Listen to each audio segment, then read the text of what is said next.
Hallelujah. Waaqayyo maqaa namoota irraa kaasuu qaba waaqayyo galgala kana. Maqaa namoota irraa qaxaramuu qaba waaqayyo galgala kana. Hallelujah.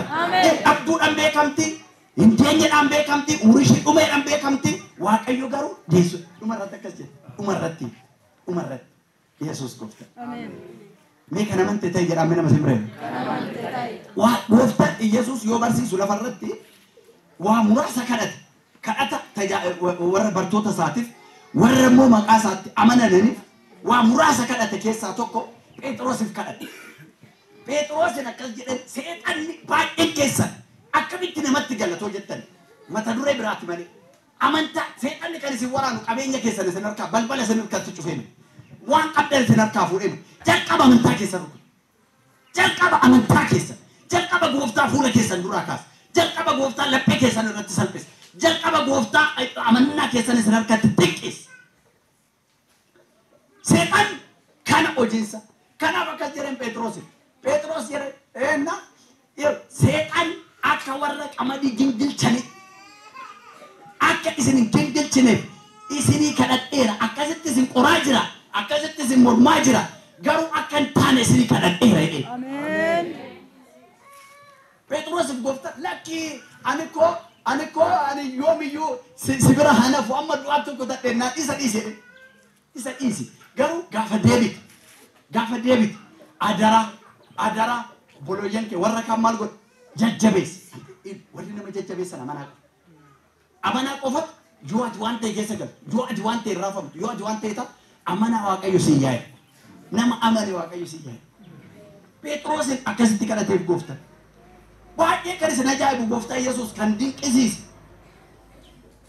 Inni uumaadha miti. Inni gooftaa. Baay'ee kan dinqisiifate keessaa gooftaa Yesuus takkaa yoo dinqisiifatu yoo naaf ta'u taane yoo seexanni iyyee akka keenya dinqisiifatu maaliif seeta inni sirumaayyuu gooftaa. Yesuus gooftaadha ameen. Yoo bubbeen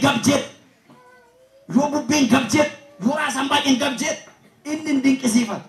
Maaliif isa tuumne wanna ta'eef jalqaba. Isa tuume uumama hundaa wanna ta'eef. Omaayyuu ittiin fakkaatu waan tokko ittiin fakkaatu.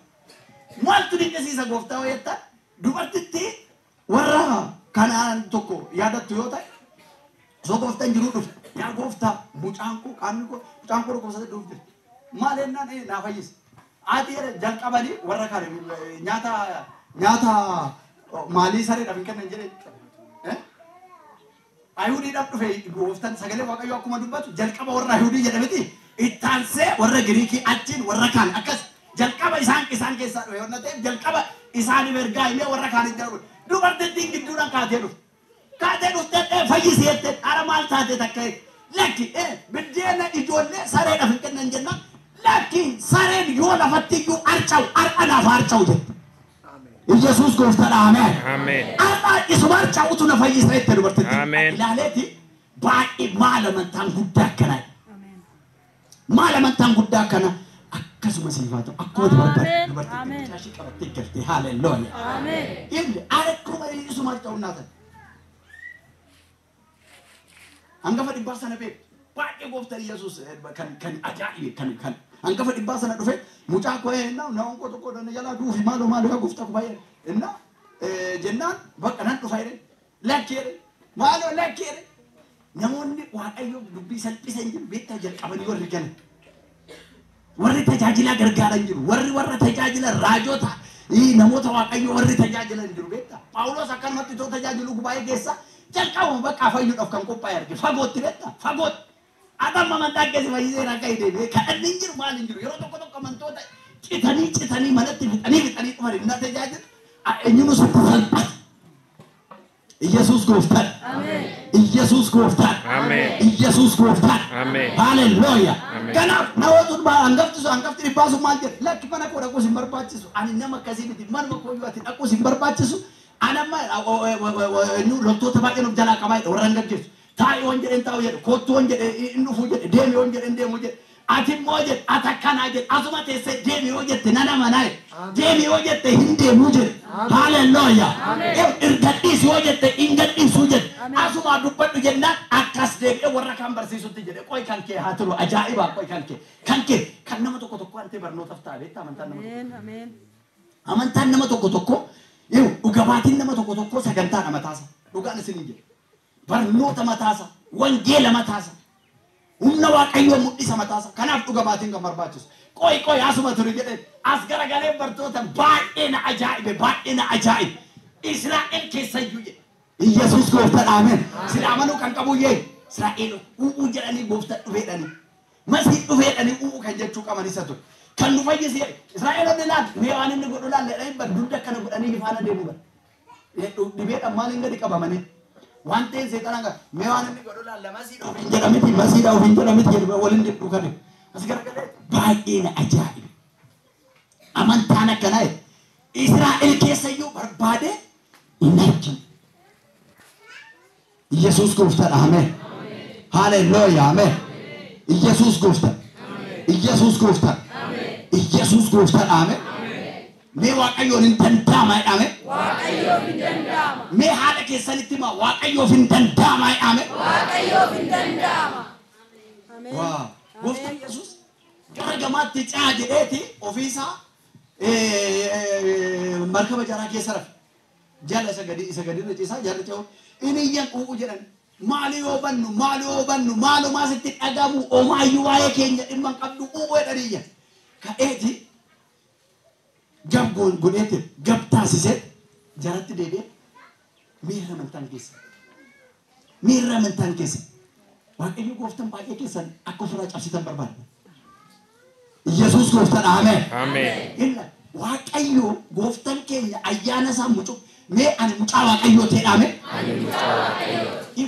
akka nuti fudhannee fi akka nuti itti deemnutu garaagari malee hundi keenya waaqayyo fuulduratti wal qixa kuni dhugaa isinis mucaa waaqayyoo mee ani mucaa waaqayyoo ta'edhaame aboonnaaf kenname jedhaame mee Yesuus nu fadheera jedhaame mee Yesuus na keessa jira jedhaame ani lammata dhaladheera jedhaame maqaa Yesuus aboo kanaan deddeebi'uun isiniif haa ta'u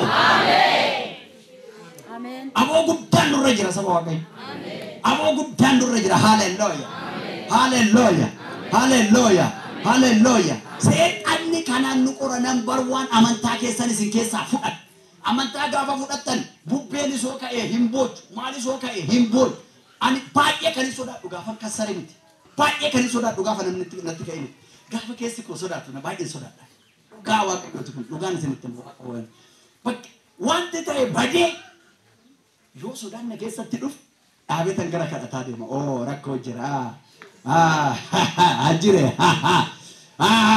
gara kadhataa Yesuus gara sagalee isa kanan kaafadha maaliif seetu waaqayyoon kan keessi keenya kan gammannu waaqayyo qofaan maa sodaattan jedhame maa sodaattan akkana gooftaan gaafa sana gamirraa taasisu ol ka'e maa sodaattan meerra amantiin keessa sodaan jira taanaan amantiin hin jiru kun dhugaa amantiin jira taanaan sodaan hin jiru mallattoo kun milikkita gaafa keessi keessan boqate hallelujah gaafa wanti mi'ootoo ta'u ana wajji waaqayyo jira gaafa jettan sagaleen qaba gaafa jettan afurri qulqulluun na waliin jira gaafa jettan hallelujah bakka waaqayyo fuulduratti boqattanii jiru waaqayyo fuulduratti boqattanii jiru waaqayyo fuulduratti boqattanii jiru hallelujah yeroo hunduma hin sodaatin mee sodaatin jedhame nama sin jedhame haalli waan fe'e haa ta'u sodaatin jedhame sodaan jiraannan amantii keessan dadhabe boruu laaltanii sodaattan amantiin keessan dadhabe namni isinitti ka'ee akka sodaannan amantii keessan dadhabe maa sodaattan maal sodaan kun